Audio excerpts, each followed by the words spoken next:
Nakon još jedne runde pregovora koje Aleksandar Vučić vodi o konačnoj predaji naše južne srpske pokrajine Kosovo i Metohija i priznavanju, odnosno prihvatanju nezavisnosti, što je formulacija koju su Evropljani i Amerikanci postavili i dali Vučiću kao neku vrstu mogućnosti i izlazne strategije, da nas sve laže i obmanjuje da nije priznao, odnosno da ne prizna da je priznao takozvanu Republiku Kosovo. Možemo reći da je očigledno da je urodilo plodom to što su sa zapada pustili još određene fragmente slučaja Jovanjica u javnost, a to je ona službena beleška inspektora Milenkovića koji je nosi oznaku strogo poverljivo, što je najviši oznaka tajnosti koja se u državama ne stavlja na tu vrstu slučaja nego na neke vojne i privredne tajne. Međutim, očigledno je za vlast slučaj Jovanjica neverovatno važan, pa ga oni shodno tome i vode pod strogo poverljivo. Dakle, u javnosti došli su fragmenti iz tog dela strogo poverljivih, odnosno strogo čuvanih podataka i naravno Vučić je shvatio poruku i on je danas otišao u Brisel i tamo pristao na nešto što je od strane evropskih pregovarača bilo definisano kao kompromisno rešenje u ovom momentu, a ono se oslikava u izjavi Jozefa Borelja koji je nakon današnjeg sastanka rekao sledeće. Kurti je tražio de facto priznanje sa jedne strane kao preduslov, Vučić je sa druge strane tražio kao prvi korak formiranje zajednice srpskih opština. I tu se njih dvojica nisu našli. Onda smo mi, dakle, posrednici u pregovorima, to jest Evropska unija, predložili kompromisno rešenje da ta dva procesa idu paralelno. Dakle, sa jedne strane stvaranje zajednice srpskih opština paralelno sa priznavanjem takozvane Republike Kosovo od strane Srbije. I to je bilo nešto što su na ovom sastanku Evropljani ponudili kao kompromis. I šta je zanimljivo? Kurti je odbio ovo kompromisno rešenje koje definitivno vodi Kosovo ka nezavisnosti, što je Borelj rekao, jer bi bio paralelni proces priznavanja nezavisnosti i stvaranje zajednice srpskih opština, a Aleksandar Vučić je prihvatio to. I sam Aleksandar Vučić je rekao da je prihvatio kompromisno rešenje koje je ponudila Evropska unija, a sada je direktno evropski pregovarač Jozef Borelj pojasnio šta je bila suština njihovog predloga. Ponavljam, suština njihovog predloga, a to je, citiram, rekao Jozef Borelj, dakle, učesnik sastanka je da paralelno idu procesi priznavanja Kosova od strane Srbije i stvaranja zajednice srpskih opština. Razlog zašto je Vučić pristao na ovo je, ponavljam, zato što je ucenjen kriminalom i zato što su krenuli da mu u slučaju Jovanjica, koji je za njega vrlo bolan, otvaraju onaj segment dokumenata koji se vode u našoj državi po strogo poverljivo, a očigledno je to, čak i taj deo koji je strogo poverljiv, se nalazi u rukama stranaca. Znate, zašto je slučaj Jovanjica toliko važan? Lako je proveriti na internetu i ja pozivam sve ljude da upravo i urade to, da provere ovo što ću vam sada reći na internetu. Jovanjica je otkrivena 14. novembra 2019. godine nakon što su na autoputu zaustavili auto u kome je bio Predrag Koluvija, inspektori Milenković i generalno to odeljenje u Beogradu zaduženo za suzbijanje narkotika. Dakle, to je bio 14. novembar, u toku tog dana Koluvija je priveden, otišli su u pretres na imanje Jovanjica, tamo je pronađena droga i tada je, dakle, započela policijska akcija u slučaju Jovanjica. Već 15. novembra ujutru Aleksandru Vučiću je navodno pozlilo. Imao je navodno problem sa kardiovaskularnim bolestima. I 15. novembra, dakle dan kasnije, završio je na VMA. I na VMA je proveo petak 15. novembar 2019. subota 16. nedelja 17.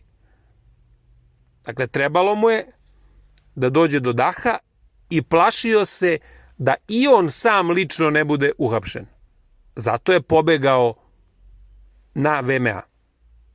I sa VMA je izašao tek u ponedeljak, kada su se očigledno završili pregovori oko toga da on neće biti deo istrage, jer je njemu bilo jasno da su i elementi inostranosti se u to uključili, i on je tek u ponedeljak izašao iz bolnice sa VMA i nastavio je onu svoju standardnu demagogiju da je pošten, da je divan, da je krasan, da se niko njegov nikad nije bavio kriminalom.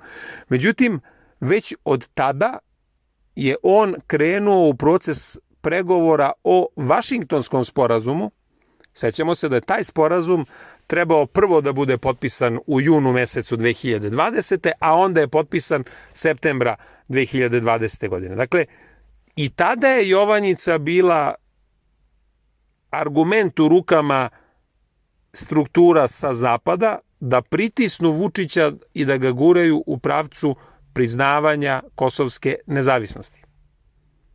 Od onda do dana danas vi imate Jovanjicu kao argument koji se poteže svako malo kada je potrebno da se nešto oko Kosova uradi. I vi ste videli da je i sada, pred ovaj rundu dijaloga, izvučen taj argument, sada je izvučen deo iz, opet ponavljam, dokumentacije na koju je država Srbija mimo svakog prava i logike stavila oznaku stroge tajnosti, i to se pojavilo u medijima, i naravno da je Vučić shvatio poruku, i to ponavljam još jednom, i otišao je danas u Brisel i na sve pristao. I sada je sreća u nesreći po ovaj narod to što Kurti ne pristaje. I sad ispada da Kurti svojom rigidnošću i svojom ideološkom pozicijom, koja je dosta ekstremna, na neki način pomaže srpskoj poziciji i odlaže izdaju.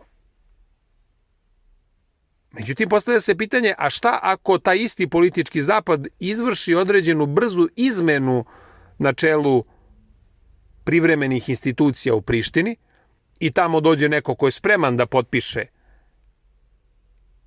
ovo što je Evropska unija ponudila, da kada se ide paralelno stvaranje zajednice srpskih opština i priznavanje Kosova, mi smo onda tu u potpuno mat poziciji. Znate, isto je tako bilo i pred, i to da podsjetim, pred Vašingtonski sporazum, isto je Kurti bio na vlasti na Kosovu, on je odbijao da potpiše, i šta se desilo? Promenili su vlast, postavili novu, i onda je novi premijer, onaj mislim da je tada bio Hodžaj, išao i tamo sedao na hoklici kod Trumpa kao i Vučić i potpisali su taj Vašingtonski sporazum.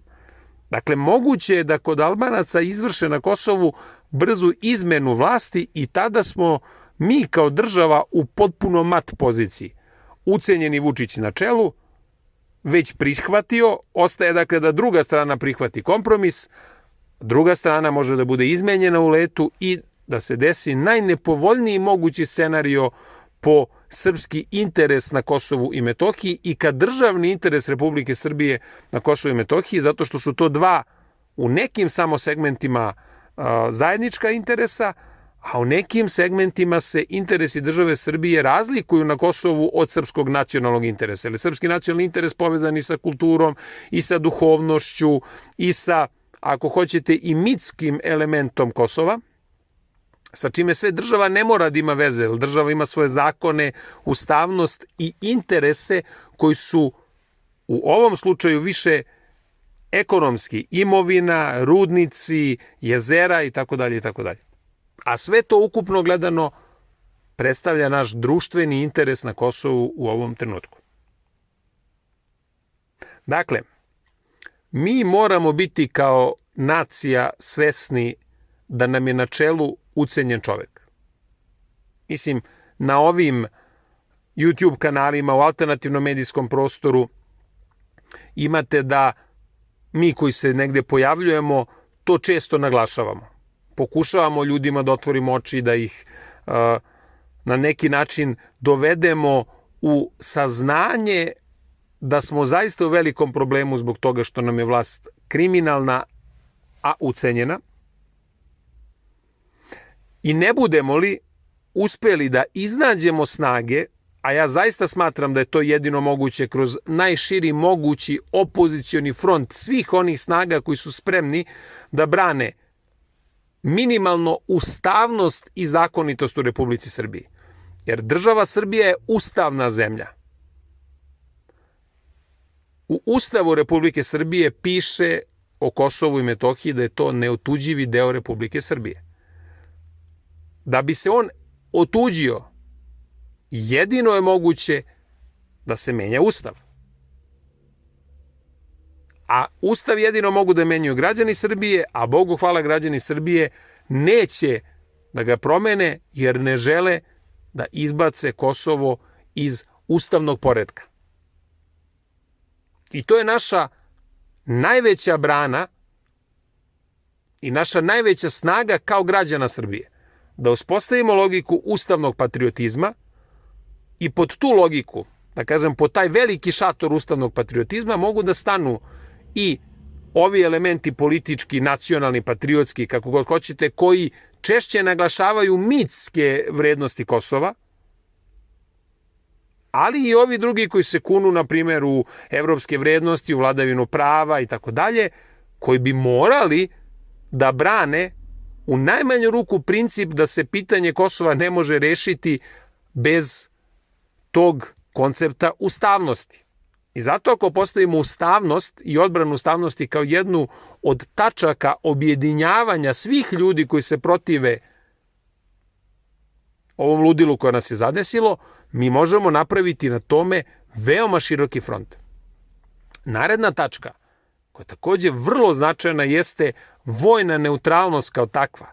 Jer u ovom momentu neutralnost obezbeđuje mogućnost odnosa sa različitim stranama u svetu. Ali to podrazumeva da se morate striktno držati pozicije, nezauzimanje strane u ovom konfliktu koji je, evo, na primjer, u Ukrajini buknuo.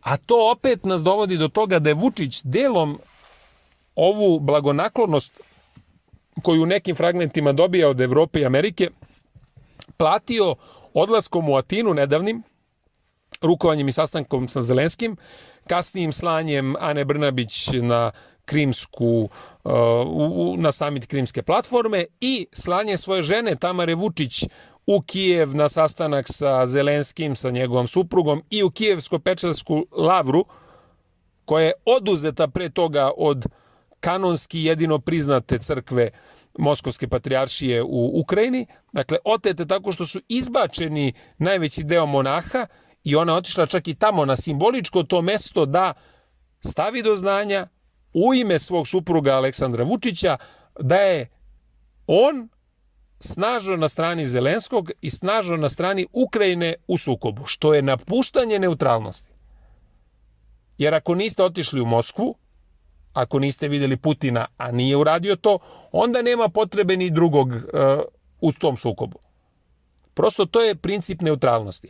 To je druga stvar oko koje bi se, verujem, mogli saglasiti u najvećem u državi Srbiji. To je takođe jedna tačka gde bi sve zdrave opozicione snage, generalno zdravi ljudi u ovoj zemlji i normalni mogli da se objedine. Treća stvar je radikalna borba protiv kriminala. Ljudi, mi smo došli u situaciju da se pre 2 dana u vozilu saniteta u Raškoj pronašlo 3 ili čak 4 kilograma droge, marihuane.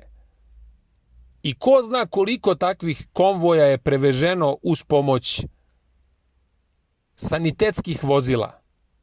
Dakle, umjesto da služe za lečenje ljudi, državna vozila, u ovom slučaju sanitet, je služio za prevoz droge. Policijska vozila služe za prevoz droge.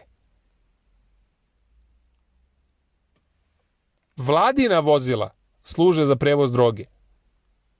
Mi smo duboko kriminalizovano društvo. Dakle, i ako se dogovorimo da je i borba protiv kriminala, i to radikalna borba protiv kriminala, još jedna tačka oko koje bi se svako normalno saglasio, na ove 3 tačke, ustavnost, neutralnost i borba protiv kriminala, bismo mogli da napravimo opet najširi mogući front protiv ludila u ovoj zemlji, koji bi imao sinergetski efekat, dakle zajedničkim snagama bismo mogli da animiramo ljude da se suprotstavimo svim ovim lošim procesima koji se u ovoj zemlji dešavaju. Zašto to naglašavam? Pa zato što ne budemo li shvatili da Kosovo jedino možemo da odbranimo najširim udruživanjem ili u najpre izbacivanjem lažnjaka iz opozicije, bilo ovih koji se kunu u Vidovdane i u 1000 Vidovdana kada ćemo se vratiti na Kosovo, bilo ove druge koji se žale i na to kada dočekujemo sportiste što se tamo pevaju patriotske pesme i bune se zato što se danas peva Veseli se srpski rode, a ne peva se kao nekad igra rock'n'roll cijela Jugoslavija. Dakle, bilo jedan, bilo drugi ekstrem kao takav treba isterati na čistac, jer oni jedni i drugi na neki način rade za ovu vlast. Jer svako onaj ko kaže da se Vučić može srušiti samo na platformi podrške Evropskoj uniji i Evropska unija nema alternativu, taj radi za Vučića, pa zato što je očigledno, evo danas smo imali slučaj i ja reagujem na današnji sastanak koji je organizovala Evropska unija koja je rekla evo Aleksandar Vučić je dobar partner, on je na sve pristao. Dakle, takva Evropska unija neće ništa uraditi, odnosno čak naprotiv pomoći će Aleksandru Vučiću da na vlasti ostane, tako da je onda platforma Evropa nema alternativu koju bismo suprotstavili se Vučićevoj vlasti je više nego smešna. Sa jedne strane i sa druge strane isto to insistiranje na ekstremnoj rusofiliji, putinofiliji, kao BRICS će nas spasti i tako dalje i tako dalje. I on ne pije vodu prvo isključivo zato što i Rusi negde podržavaju Vučića zato što su u teškoj situaciji pa su primorani čak evo u Jermeniji kada ovaj Pašjagin odluči da pravi vojne vežbe sa Amerikom. Čak i onda Rusi, obzirom da nemaju alternativu ni tamo u Jermeniji, kažu pa dobro i ni protiv toga se ne bunimo. Znate, to lično Putin rekao. Jer su u teškoj poziciji i ne mogu da otvaraju nove frontove. Pa opet suprotstavljati Vučiću prorusku platformu koju će onda sruši kao kulu od karata s vađenjem ordena i tako dalje i tako dalje. I to je besmisleno. Dakle, nama jedino ostaje da autentičnu platformu baziranu na nečemu što su životna pitanja, zakonitosti, ustavnosti, neutralnosti, obzirom da je to strateško opredeljenje države za kasniji period i važno je da ga sada ne narušimo zbog ucijenjenosti Aleksandra Vučića i njegovog kriminalnog režima i obračun sa kriminalom. I ja bih dodao, mislim da bi jako važno bilo ponuditi narodu i tu opciju da nakon toga što demonstracijama na ulici, što verifikacijom toga na izborima, koji ne treba da budu sada kada opozicija pokušava da zloupotrebi prethodne proteste da bi dobila koji procenat više, nego u onom momentu kada se napravi široka politička platforma i da u toj širokoj političkoj platformi ponuda građanima bude da prva vlada nakon smene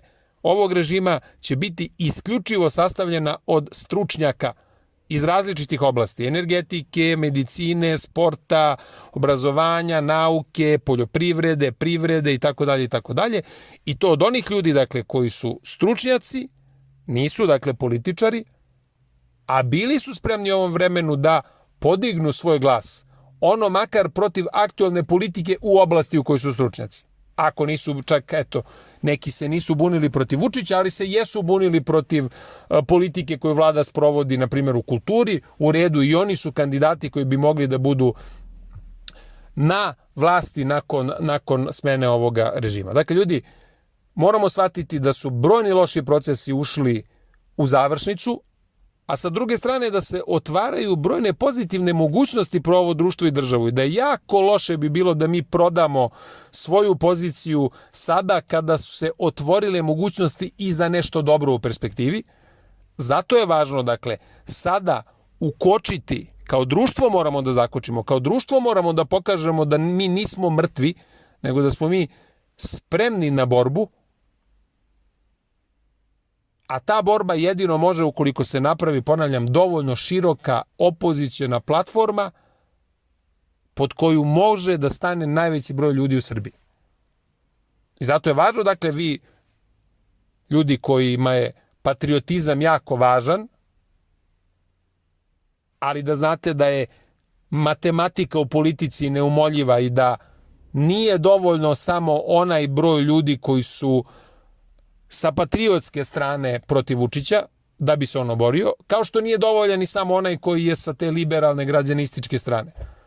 Jedino simbioza na nekim osnovama koji ne poništava ni njihovu ni našu poziciju može da dovede do promena, a nakon toga kada se napravi jedno ozdravljenje društva, onda možemo da napravimo ideološke koalicije, platforme itd. I da onda zaista odredimo u jednoj utakmici koja podrazumeva pluralizam, koja podrazumeva iole funkcionisanje demokratskih institucija, da uspostavimo onda jednu novu i drugačiju političku scenu koja će biti zbog tog pluralizma robusnija i otpornija na pritiske i u većoj mogućnosti da odbrani neki nacionalni interes i da iskoristi i neke povoljnije vetrove koje duvaju danas u svetu i da pritom svi budemo svesni da sada nema ni jedne stvari koja je uklesana u kamen, a evo i time ću završiti, ispratite, i to nije teško ispratiti, u medijima je sve dostupno. Znate da su Saudijska Arabija i Ujedinjeni Arapski Emirati pristupili BRICS-u na ovom samitu koji je bio u Južnoj Africi. Samo nekoliko dana nakon tog sastanka BRICS-a, gde su Emirati i Saudijska Arabija ušli u isti, održan je samit G20 u Indiji, gde je sada Amerika sa Indijom i istim tim Emiratima, Katarom, Saudijskom Arabijom i još nekim državama napravila projekat novog tranzitnog koridora od Indije preko Bliskog istoka ka Evropi, kao neku vrstu alternative putu svile, onom kineskom pojas i put projektu, i da je Italija isti taj dan izašla iz projekta pojas i put, odnosno novog puta svile kineskog, i time ga značajno oslabila. A da su dve nove članice BRICS-a zajedno sa jednom osnivačem BRICS-a, Indijom, napravile i ovu alternativnu rutu. Šta ću reći? Mnoge države u svetu će sada trgovati sa oba bloka, i sa Rusima i Kinezima s jedne i sa Amerikancima i Evropljanima sa druge strane, i gledati tu svoj interes. To je multipolarni svet. Zato nemojmo se zaletati kao muve bez glave ka bilo kojoj od tih strana, nego ajde da uspostavimo principe zaštite nacionalnog interesa i otvorenosti i ka jednima i ka drugima i ka trećima i inkorporiranja onoga što su naši vitalni nacionalni interesi u odnose sa velikim silama. To samo možemo ukoliko napravimo ozdravljenje institucije i politički pluralizam u zemlji i ukoliko umesto bavljenja parizerom i tim ludostima što nas tera Vučić, a ne možete ostati imuni i nemi na to što on radi i kakve stvari, kakve poruke gura. Dakle, umesto tih budalaština mi treba da razmatramo ove puteve, koridore, kuda će šta ići i kako da se mi nađemo na onim mestima i u onim oblastima koji će doneti boljitak narodu i održivu i izglednu budućnost za Republiku Srbiju i srpski narod u celini.